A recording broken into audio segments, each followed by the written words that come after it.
Hello friends, welcome to Salesforce CMAtrix video session 87. So basically in today's video, we will actually just check whatever we did in the previous time. Okay. So what I'm going to show you is, first of all, let me just run this one. Fine. So we did last time over here. Let me update and let me run this one and let us check on the data sets that if the way we did is matching or not. Okay. So that's the first thing we will check very quickly.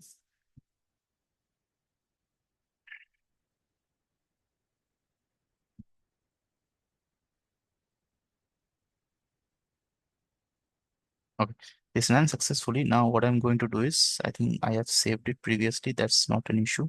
So let me refresh this. Now over here, I will now bring my end date. Okay. So let me bring end date. Okay. So as you can see here, for H134, my end date is 8/2. Okay. And that is something which is matching as well. That's completely fine. And also if I check for this one, that is J342. Okay. The end date is 15/2, and that is something which is matching over here as well. Okay. Now, let's say I already got the start date and end date, because that was the whole purpose, to know the start date and end date. So I don't need so many records, isn't it? Why I need so many records? So what I will do is I will just take a few records which are needed for me. Okay. And also, actually, this lens, if you open up,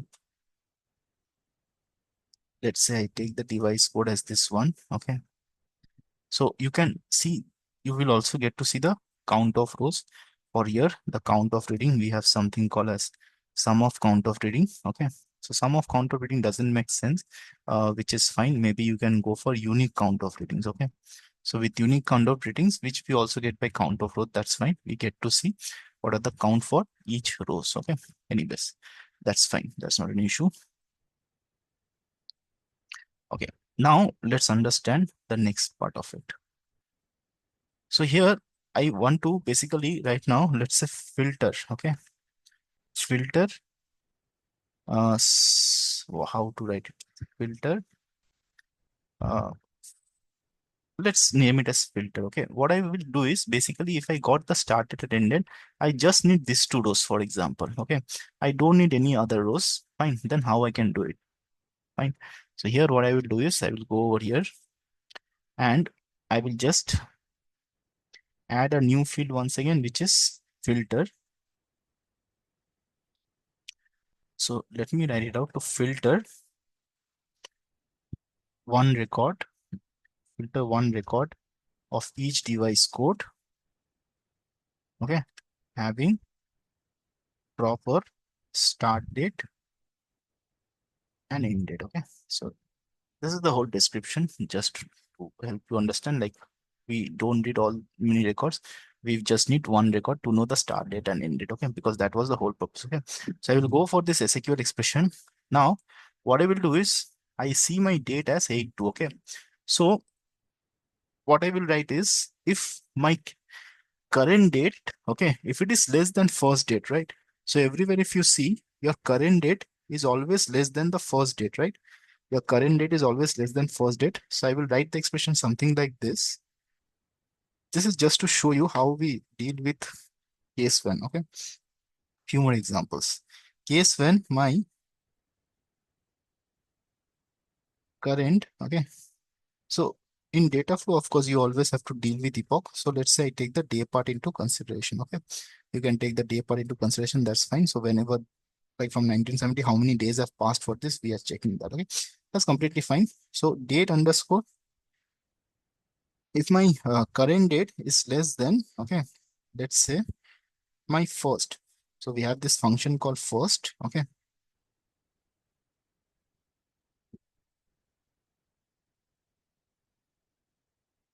Then I will just mark it as false. Okay. Else it will be true. Fine. And I will just end this. Okay. That's it. So numeric, the scale will be 0. And let's say I put the default value as 1. That's completely fine. So let me save it. So let me first copy this expression once again and help you to understand how this will work. Okay, so let's say I enlarge this particular cell and let me copy this here. Okay, let me wrap the text. Okay, that's fine. So I'm saying my current date underscore day underscore epoch, which means my current date is this one, right? If it is less than first date, now here it is not less than, it is equal to, right? It is equal to, so of course here it will be true then. Okay, now if you go to the next one, for the next record, my current date, okay, is less than the first date. It is less than the first date. You can already see it over here. So here it will be false. Okay, and similar is the case with this one as well. It is always be less than, right? So this one will continue till here. Sorry. And it won't continue from here. Again, there's a back partition by, right? There's a gap. So again, it will recalculate this for this particular row. So again, my current date is less than, it's not true. So it will be true. Okay. And again, as you know, like what is the current date? 14. 14 is less than 15, right? So again, it will be false over here. Okay. So this thing will get copied. Fine. So I got that record, which will show me the start date and end date of a particular device code. That was the whole purpose, right? To find out the start date and end date for that particular device code. Okay. Now, I think this function is fine. Let me save it, propagate, let me update and run the data flow.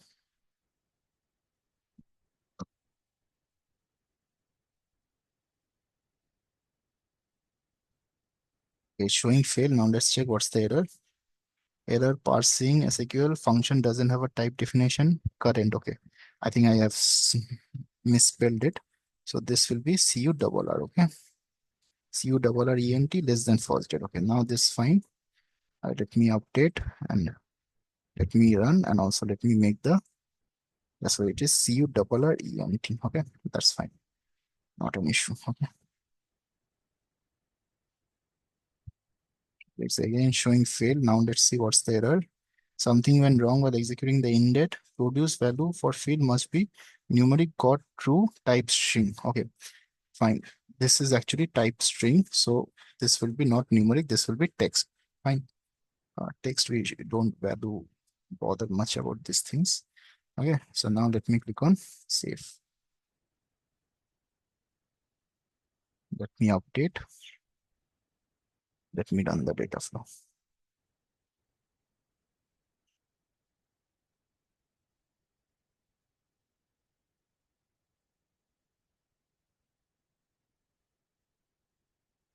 Okay. Now this ran successfully. So basically this got executed. Fine. And if I show you the result as well, so we already have the lens over here. So now if I bring this particular part, that is why this is not coming.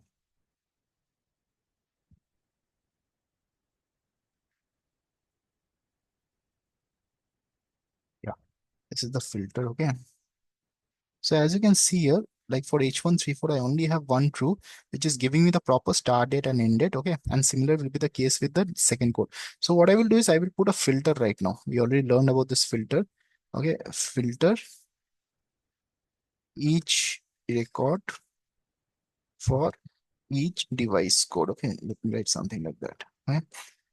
So I will just filter one record for each device code and this will be end date. Okay. And what I will write is, let me go for SQL. So I will write filter equal to true. Okay. So because that's the result I want. And now let me just, so let me check, it is TRUE true. Okay. So I think that's fine. Filter is equal to true. Okay. So let me save, let me update and let me run the data flow. I will just get two records, which will ideally show me like what is the start date and end date of each device code. Okay. Because that's what I want to know. Fine. So now let's just check this. Okay, this ran successfully. And now I will just remove this filter. This filter is not needed anymore because anyhow, we will get only two records. Okay. And if I just refresh this right now. So as you can see here, I'm able to see my start date and I didn't bring the end date. So let me bring the end date. So this is my start date. This is my end date, right? and I'm able to see the device code. Okay, these things are not needed anymore. So it also shows me what's the total number of readings. That's what is showing me over here, the count of readings. So reading is not needed. Okay, but as you can see, like I am able to get what is the total count of reading I had for each code. That is for device code. What is the total count of reading? Okay, and I don't need the filter as well right now. Let me remove this. Okay, and I'm able to see like what is the start date and end date. Fine. So the start date of this device code was 8/2, and the end date when the last reading of this device code was taken, the date was 1 sorry, 8/2/2018. And similarly for J342, the first time when the reading was taken, the date was 9/2, and the last date of it was 15/2. And the now number of readings I had for H134 is 8, and the number of readings I had for J342 is 7. Okay, so that's the perfect way. So that means this particular record I can highlight as yellow, and this particular record got filtered out for me. Okay, which is showing me the start date and end date. Okay, so let me save this Excel sheet.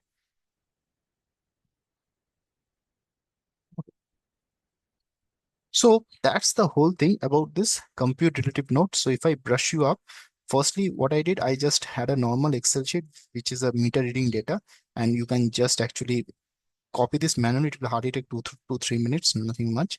Okay, then we understood like how in compute iterative how this partition by works. As you have seen in my Excel sheet, when I partition by device code, I had two kind of device code. Okay, so based on that, I first partition it. So that was the first step of partitioning it. And then after partitioning, we have this concept of order by, like how you want to order it, whether ascending or descending. Okay, that's the second part. So that part I did over here, which is I arranged all this in ascending order by making the, I mean, we can utilize this feature of Excels over here. So you can do that.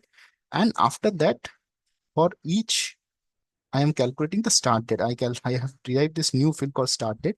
And the start date, there's a two kind of expression type. When you're dealing with compute relative, you will deal with two kind of expression. One is source field and another is SQL. So source field, like you can take any field and you can either go any of this offset functions. So on the source field, let's say you're taking the date part, you can go for current date, you can go for first date, you can go for next previous. So these are the offset functions which are able: current, first, previous, and next. Okay, so what I did, I just took the first date of it. Okay, so the first date is this one, and everywhere I will just take the first date. In each row it will just calculate this first date, so that first date is put into picture. Now here it won't be 1 2, you have to mention once the partition is done. Right after the partition, it again it will start from scratch. Okay, so again here it will be the first date will be 9/2 and not 1/2 right now because of this partition. So after that partition happen, it will take that first row as the first one. Okay, so that's the first date. That's the whole concept of partition by important thing now. Fine. And after that,